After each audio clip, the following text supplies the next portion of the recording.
Assalamualaikum warahmatullahi wabarakatuh.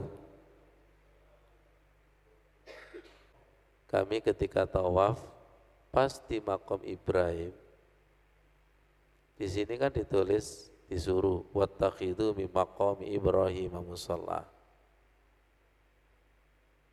Jadikanlah makom Ibrahim itu sebagai tempat sholatmu.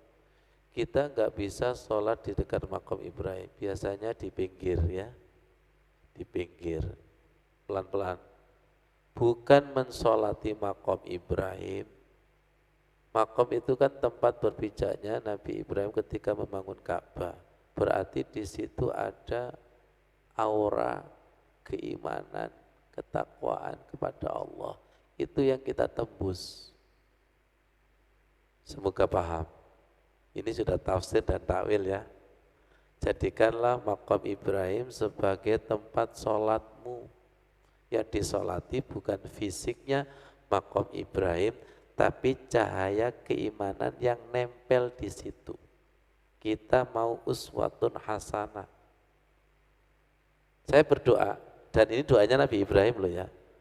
Rabbi ja'alni muqimas sholati wa min zurriyati Rabbana wa taqabbal du'a Rabbana filli wali walidayya walil mu'minina yauma yakumul hisab. Itu kan spiritnya. Masa kemudian ini digenjong nang tanah air? Kan nilai spiritnya. Ngapain di depan Ka'bah? Ya sholat, ya tawaf. Kan itu yang diambil. Dan spiritnya lagi semoga hati kita ini laksana makom Ibrahim. Apa? Istiqomah, sabar, ikhlas, ridho. Ketika orang membangun Ka'bah secara fisik ujiannya berat. Ketika Pak Yogo takmir dan kawan-kawan sampai ditekani apa? Pas kita Ustaz Irfan, polisi kan, nah ini bagian malaikat Pak Gopur ini yang bagian menghadapi malaikat Jibril atau malaikat Israel itu. Ketika kita menghidup-hidupkan masjid, itu sudah disiapkan, ada ayat itu, bahwa Allah itu sudah menyiapkan musuh bagi para nabi. Yang kita ambil adalah falsafah dari makom Ibrahim, sabar, ikhlas, dan ridho. Kita ngaji kayak gini kan ya falsafahnya makom Ibrahim ya, sabar, ikhlas, dan ridho. Nah ketika sholat itu kan harapannya kama sholaita ala Sayyidina Ibrahim wa ala ali Sayyidina Ibrahim. Semoga kita nanti satu keluarga dengan keluarganya Nabi Ibrahim.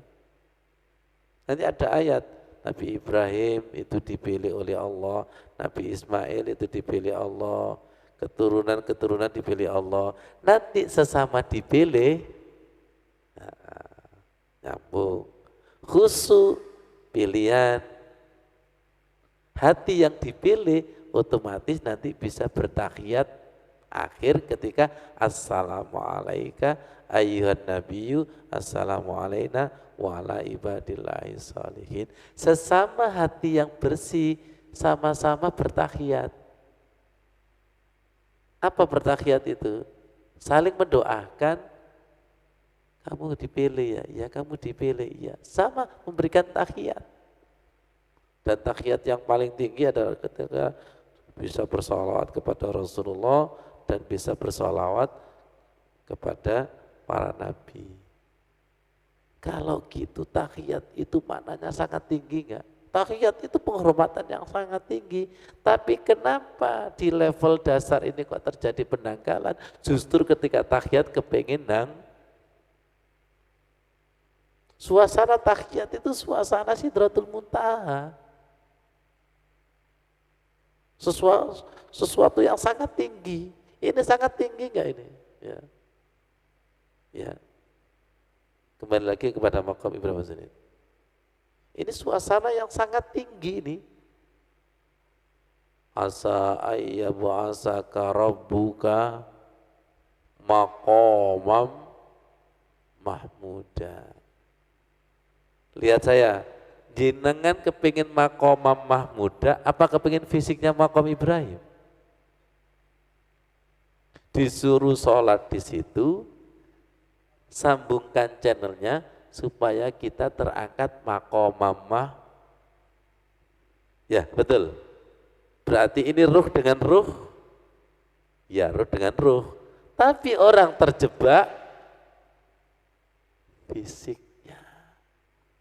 Hati-hati, memang fisik itu menjebak, simbol itu menjebak. Dan Ka'bah itu juga hati-hati. Ada pertanyaan, kalau jenengan yasinan dan tahlilan, tasakuran, pengen berkate opo berkahnya? Mana yang zohir? Mana yang yakin? Kalau saya dapat berkahnya itu Ustaz, gak kelihatan Ustaz. Terus ya kalau dapat berkahnya itu kan antep. Loh apa mana Ustaz Pak Yai? Itu kan berkatnya siji.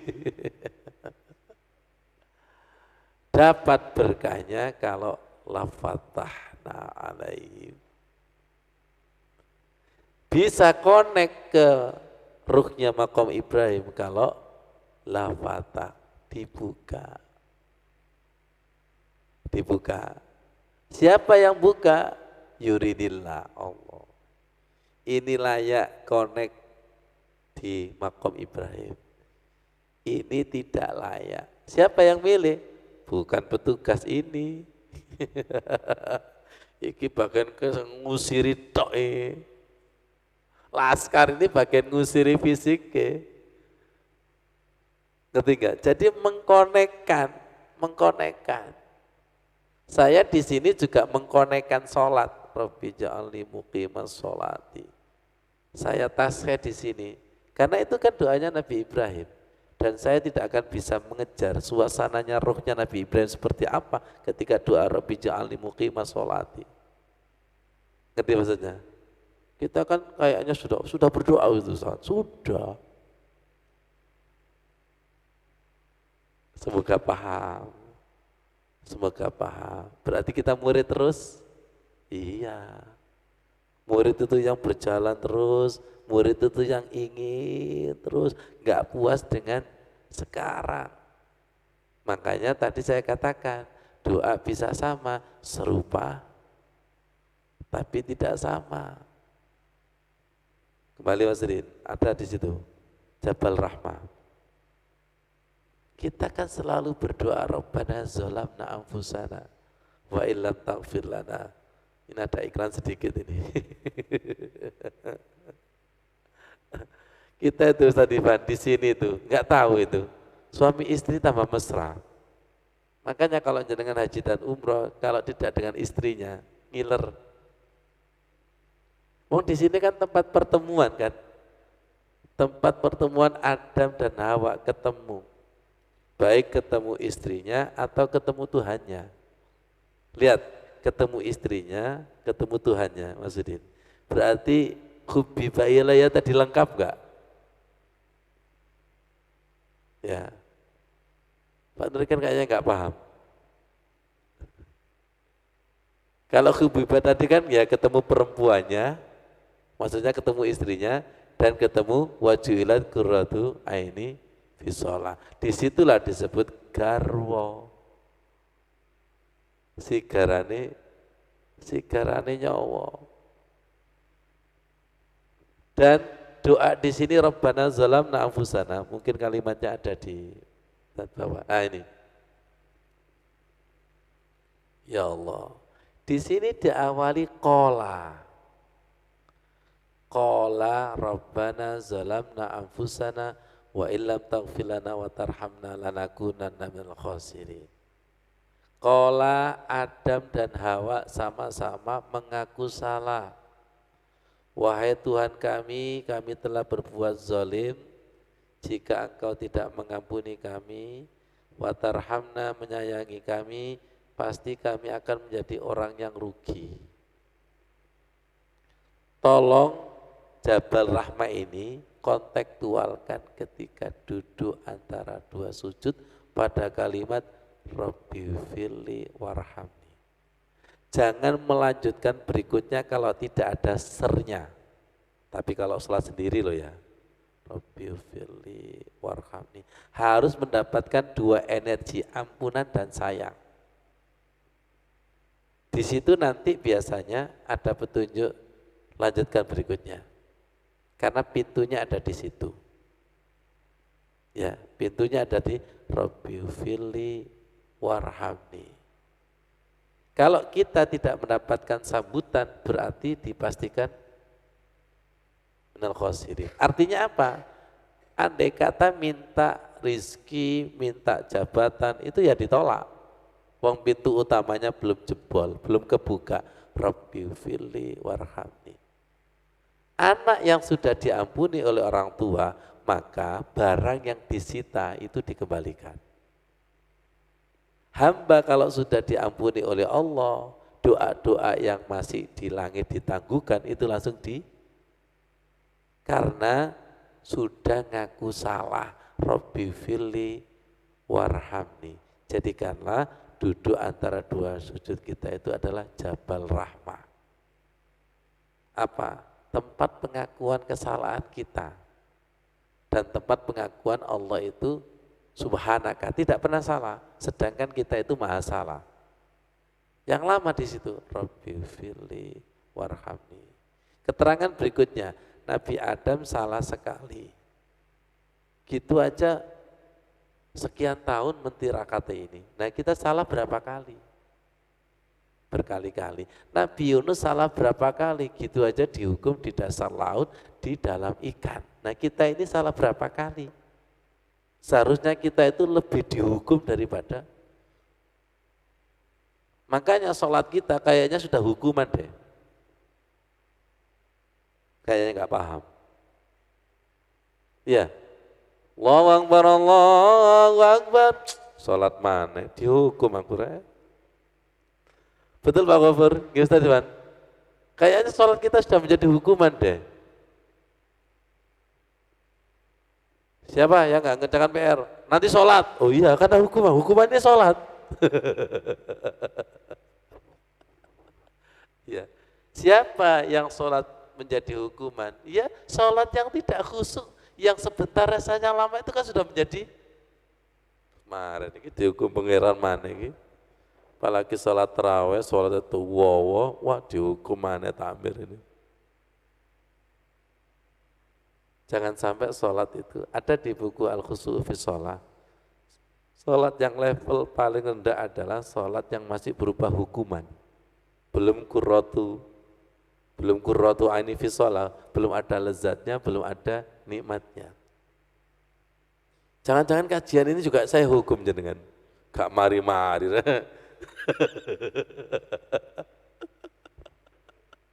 Pokoknya sesuatu yang tidak ketemu koneknya itu masih hukuman itu. Ya Allah, betul Pak Yoko. Saya bukan menghukum, tapi ente yang terhukum sendiri. Kata Allah, saya tidak masukkan neraka, tapi mindsetmu, pikiranmu yang menjadikan neraka.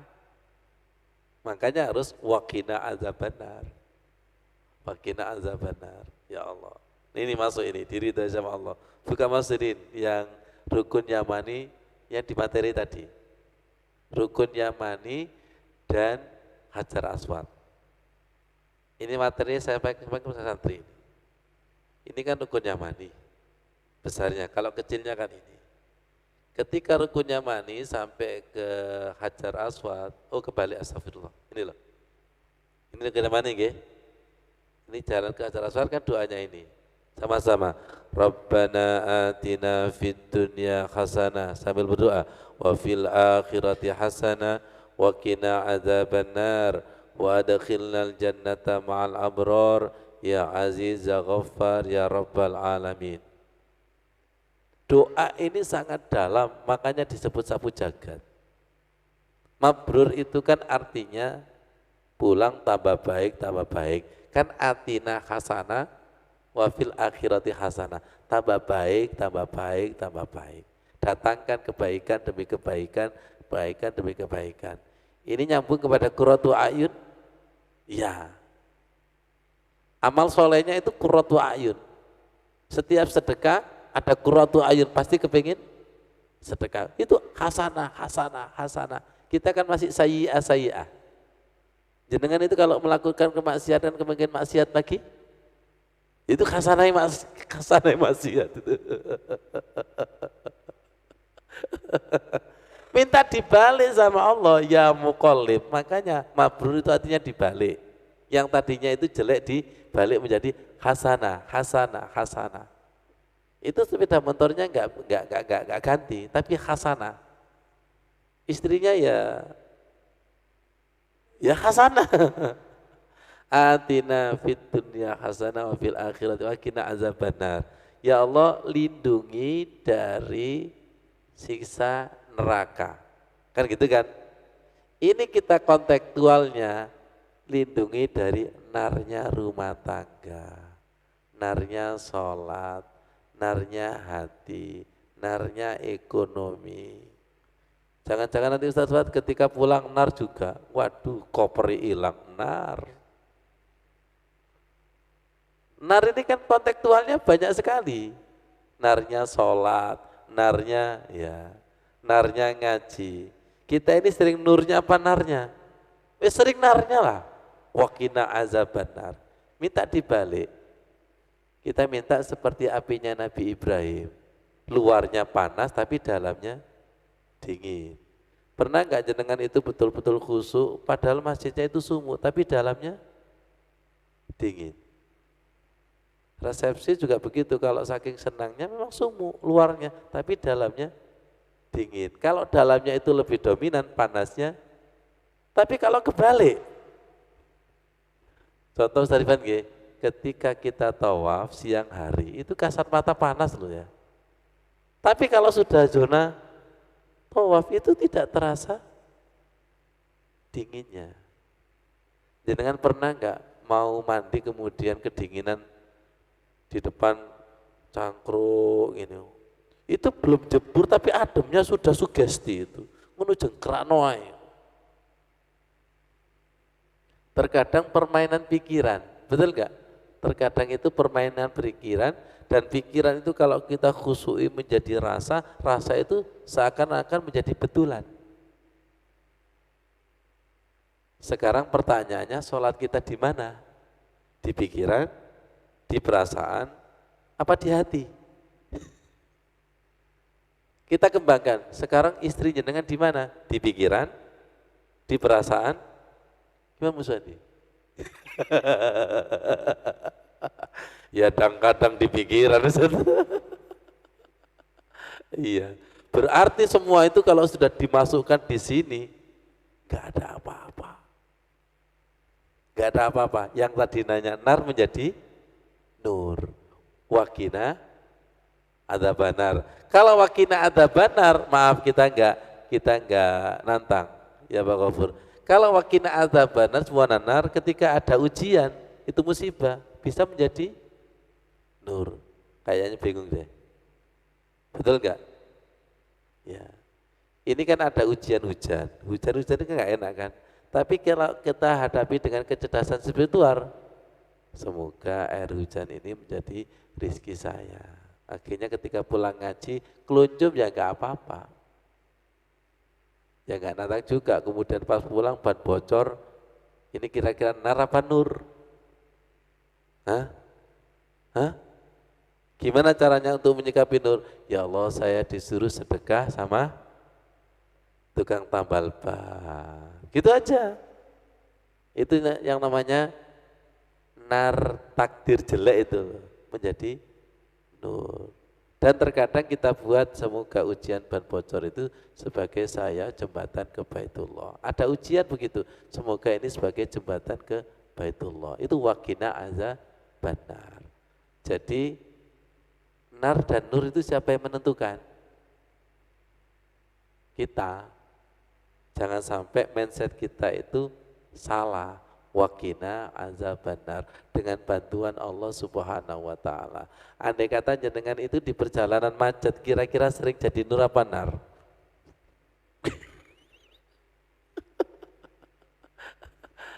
Ayo coba itu. Ayo sekarang jenengan saya tanya, istri melahirkan itu nur apa nar? Ya tergantung sikapnya, ya kan? Waduh, ya, melahirkan mana? Ya Allah, kita simpulkan semoga sholat kita adalah nur, wassalatu nur. Kajian taklim ini menjadi taman surga, nur. Apa yang terjadi itu menjadi nur. Itu aplikasi dari atina hasanah, Rabbana atina fid dunya hasanah wa fil akhirati hasanah wa qina adzabannar. Bagi orang yang beriman itu semuanya hasanah. Bagi orang yang beriman itu enggak ada tadik buruk, tapi semuanya hasanah. Yang menjadikan buruk adalah pandangan mata kita atau pemikiran kita yang salah menyikapi takdir Allah. Rabbana atina fid dunya hasanah wa fil akhirati hasanah wa qina adzabannar. Nyambung kepada Rabbana ma khalaqta hadza batila subhanaka. No. Berarti kita itu sering terjebak pada pemikiran kita karena tidak bisa tembus. Ini masuk takwil? Ya, sudah masuk ilmunya Ibnu Abbas? Ya, silakan nanti syukuri dan kalau bisa kirim Al-Fatihah, doakan sehingga nanti itu sana ustate jelas nogu gak terlalu apa gak terlalu berat itu loh, gak terlalu berat ya maksudnya. Allahumma faqihna fiddin wa alimna ta'wil. Satunya Allahumma alimnal hikmah wa ta'wilal kitab. Itu nanti itu di situ nanti ada ulul albab itu. Ada ulul albab. Tadi kurang Mas Rin. Yu'til hikmata mayyasa tadi. Wa may yu'tal hikmata faqad utiya khairan katsira. Bawahnya Mas Rin. Wa may yadzakkaru illa ulul albab. Jadi hikmah itu memang diberikan kepada ulul albab. Nah inilah wa may yadzakkaru illa ulul albab. Jadi hikmah itu memang butuh perenungan yang luar biasa sehingga menghasilkan makna yang terbatas. Logis nggak Bu Edi? Ya betul nggak? Kalau tidak ulul albab, kira-kira kuat nggak? Gimana bisa tembus makna yang tersurat? Tersurat aja gak beres-beres. A, I, U, H. Jadi hikmah itu kaitannya dengan wa ma yazakkaru illa ulul albab. Tidak bisa mengambil pelajaran kecuali orang yang cerdas. Ya Mas Bri, gimana gak cerdas? Makna zahir sudah paham. Sekarang kita tembus mana? Batin. Nanti tembus lagi mana? Batin. Nanti tembus, itu butuh kecerdasan. Makanya ustadznya harus cerdas, jamaahnya juga harus cerdas. Karena untuk sesama cerdas harus punya aplikasi doa itu. Akhirnya kita bisa akses. Understand? Bisa akses. Terus jawab, yang menghubungkan akses itu siapa? Yuridillah. Ya Pak Gofur, kehendak Allah. Itu kalau tidak ada kehendak Allah, saya tiba-tiba langsung berhenti. Tapi ini nggak bisa berhenti. Langsung ketemu dalil ini, ketemu ini. Tadi kan ketemu hikmah, kemudian takwil, ketemu takwil dan sebagainya. Kenapa? Saya bilang kepada Musudin, ternyata dalil itu seperti akar. Di dalam itu, di atas itu kayaknya gak kelihatan nyambung, tapi di dalam itu nyambung. Nanti nyambung lagi enggak? Nyambung lagi. Dan yang menyambungkan itu siapa? Allah. Kalau disambungkan kepada Allah, menjelaskan ini tanpa mikir. Memang hikmah itu tanpa mikir, tapi menggunakan Allah terlibat. Bagaimana ketika kita itu menjelaskan kalamullah kemudian Allah tidak terlibat, berarti kita menggunakan nafsu, itu bahaya itu. Betul? Loh ya? Misalnya menjelaskan tentang ayat, Allah gak terlibat, jari Gusti Allah, jarno wis, sak karepe wis, astagfirullah. Iya. Insya Allah bermanfaat. Allahumma inna nas'aluka ilman nafi'ah wa rizqan wasi'ah wa shifaan min kulli da'in. Doa minum air zam-zam ya Allah. Allahumma inna nas'aluka ilman nafi'ah warizqa wasi'a, rizki yang melimpah seperti air zam-zam untuk di jalan Allah, untuk ke Baitullah ya Allah, berjanjilah di hadapan Allah. Turunkan rizki yang melimpah untuk ke Baitullah, warizqa wasi'a, warizqa wasi'ah, wasyifaan min kulli da'in, sembuhkan dari penyakit-penyakit hati, wasyifaan min kulli da'in, penyakit yang tidak bisa konek kepadamu, konek kepada Al-Quran ya Allah, wasyifaan min kulli da'in. Walhamdulillahi rabbil alamin. Wassalamualaikum warahmatullahi wabarakatuh.